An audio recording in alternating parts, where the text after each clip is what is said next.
Checkpoint, la France à la pointe du féminisme? À peine sortie de la journée des droits des femmes, et alors que la parole des femmes est en train de se libérer suite à l'affaire Weinstein et le hashtag Balance, ton port qui a suivi, nous avons décidé de ressortir une déclaration de Jean-Michel Blanquer. Le ministre français de l'Éducation nationale expliquait sur France Inter en novembre 2017 que la France a toujours été à la pointe du féminisme. La France, le pays des droits de l'homme connu pour son romantisme, serait-il un exemple en termes de féminisme ? Pour le vérifier, nous avons décidé de comparer les grandes avancées de la France concernant les femmes avec celles des autres pays membres de l'Union européenne, ainsi les données sur la parité homme-femme, l'écart salarial. Prenons tout d'abord l'un des droits fondamentaux, le droit de vote. Remontons le temps, jusqu'en 1944. À l'époque, la France accorde aux femmes le droit de voter. Mais elle est loin d'être une pionnière. L'Espagne l'avait accordé 13 ans plus tôt, en 1931, même si cela n'a duré que 7 ans, la dictature de Franco installée en 1938 enterra les ambitions électorales des femmes espagnoles. Au Royaume-Uni, les femmes de plus de 21 ans ont pu voter dès 1928. Si on remonte encore plus, entre 1915 et 1919, le Danemark, la Pologne, l'Allemagne, l'Autriche, l'Estonie, la Hongrie, la Lettonie, la Lituanie, le Luxembourg, les Pays-Bas et la Suède ont permis aux femmes de voter. Mais parmi les 28, c'est la Finlande qui décroche la timbale en accordant le droit de vote aux femmes, dès 1906. La France n'est donc pas spécialement à la pointe en ce qui concerne le droit de vote pour les femmes. À noter qu'en Belgique, les femmes ont pu voter à partir de 1948. Alors que le président Emmanuel Macron voulait faire de la parité homme-femme une cause nationale de son quinquennat, on peut déjà tirer la conclusion que son bilan est mitigé sur cette question. Dans le gouvernement, la parité est respectée, 16 femmes sur 32 postes de ministres et secrétaires d'État. Mais seulement 8 d'entre elles ont un poste de ministre, les autres sont des secrétaires d'État. Selon un classement de l'Union interparlementaire, la France se classe 14e mondial, avec 39% de politiciennes dans ses assemblées élues. Pas mal, mais la Finlande et la Suède font mieux, avec 42 et 43,6% de femmes dans leurs assemblées. Au niveau local, la France fait partie des bons élèves européens en ce qui concerne la parité homme-femme. Grâce à plusieurs mesures, la féminisation des conseils municipaux a augmenté ces 202 dernières années. D'après des chiffres datant de mai 2015, la France compte en moyenne 40,3% de femmes dans ses assemblées locales. Les hommes politiques français sont-ils machos? En tout cas, un peu plus que les hommes d'affaires français. L'Hexagone est un des rares pays européens où les conseils d'administration des grandes entreprises, cotées en bourse, sont composés d'au moins 30% de femmes. La France est même en tête de ce classement pour l'Union européenne avec 41,2% de femmes en moyenne dans les CA de ces grandes entreprises. De plus, la France fait partie des 3 pays membres dont la Banque centrale comporte au moins 40% de femmes dans les organes de décision, chiffre datant de 2016. La gente féminine française est donc plutôt bien représentée dans les postes à responsabilité des grandes sociétés privées, mais pour quel salaire ? En France, d'après Eurostat, une femme gagne en moyenne 15,2% en moins par rapport au salaire brut d'un homme pour une même fonction. Quand un homme gagne 3 000 € brut, une femme gagne donc 2 544 € brut. Et cela se vérifie dès le début de carrière, comme le montre une enquête sur les jeunes diplômés français.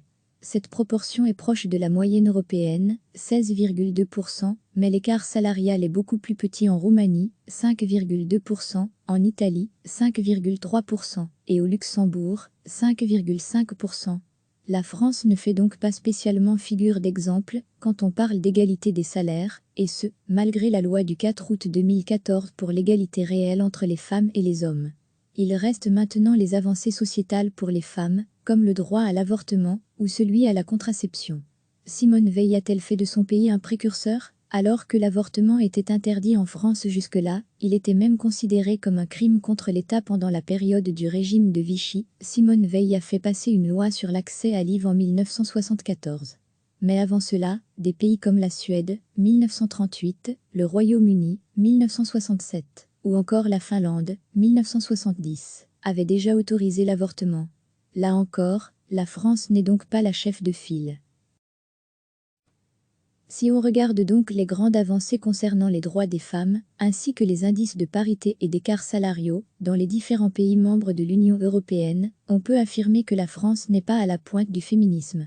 Ce qu'affirme Jean-Michel Blanquer est donc plutôt faux. Dans le cadre de l'émission Europe Hebdo diffusée chaque dimanche à 23h25 sur la 3, la RTBF vous propose une séquence de fact-checking, autrement dit, de vérification par les faits, en partenariat avec les chaînes françaises LCP et Public Sénat, et avec le soutien du Parlement européen. Chaque semaine, une déclaration ou une idée reçue passera l'épreuve du checkpoint. Pour retrouver tous les épisodes de Checkpoint, cliquez ici. Recevez chaque matin l'essentiel de l'actualité. À peine sortie de la journée des droits des femmes, et alors que la parole des femmes est en train de se libérer suite à l'affaire Weinstein et le hashtag Balance, ton port qui a suivi, nous avons décidé de ressortir une déclaration de Jean-Michel Blanquer. Le ministre français de l'Éducation nationale expliquait sur France Inter en novembre 2017 que la France a toujours été à la pointe du féminisme. La France, le pays des droits de l'homme connu pour son romantisme, serait-il un exemple en termes de féminisme ? Pour le vérifier, nous avons décidé de comparer les grandes avancées de la France concernant les femmes avec celles des autres pays membres de l'Union européenne, ainsi les données sur la parité homme-femme, l'écart salarial. Prenons tout d'abord l'un des droits fondamentaux, le droit de vote. Remontons le temps jusqu'en 1944. À l'époque, la France accorde aux femmes le droit de voter. Mais elle est loin d'être une pionnière. L'Espagne l'avait accordé 13 ans plus tôt, en 1931, même si cela n'a duré que 7 ans, la dictature de Franco installée en 1938 enterra les ambitions électorales des femmes espagnoles. Au Royaume-Uni, les femmes de plus de 21 ans ont pu voter dès 1928. Si on remonte encore plus, entre 1915 et 1919, le Danemark, la Pologne, l'Allemagne, l'Autriche, l'Estonie, la Hongrie, la Lettonie, la Lituanie, le Luxembourg, les Pays-Bas et la Suède ont permis aux femmes de voter. Mais parmi les 28, c'est la Finlande qui décroche la timbale en accordant le droit de vote aux femmes, dès 1906. La France n'est donc pas spécialement à la pointe en ce qui concerne le droit de vote pour les femmes. À noter qu'en Belgique, les femmes ont pu voter à partir de 1948. Alors que le président Emmanuel Macron voulait faire de la parité homme-femme une cause nationale de son quinquennat, on peut déjà tirer la conclusion que son bilan est mitigé sur cette question. Dans le gouvernement, la parité est respectée, 16 femmes sur 32 postes de ministres et secrétaires d'État. Mais seulement 8 d'entre elles ont un poste de ministre, les autres sont des secrétaires d'État. Selon un classement de l'Union interparlementaire, la France se classe 14e mondial, avec 39% de politiciennes dans ses assemblées élues. Pas mal, mais la Finlande et la Suède font mieux, avec 42 et 43,6% de femmes dans leurs assemblées. Au niveau local, la France fait partie des bons élèves européens en ce qui concerne la parité homme-femme. Grâce à plusieurs mesures, la féminisation des conseils municipaux a augmenté ces 202 dernières années. D'après des chiffres datant de mai 2015, la France compte en moyenne 40,3% de femmes dans ses assemblées locales. Les hommes politiques français sont-ils machos? En tout cas, un peu plus que les hommes d'affaires français. L'Hexagone est un des rares pays européens où les conseils d'administration des grandes entreprises, cotées en bourse, sont composés d'au moins 30% de femmes. La France est même en tête de ce classement pour l'Union européenne avec 41,2% de femmes en moyenne dans les CA de ces grandes entreprises. De plus, la France fait partie des 3 pays membres dont la Banque centrale comporte au moins 40% de femmes dans les organes de décision, chiffre datant de 2016.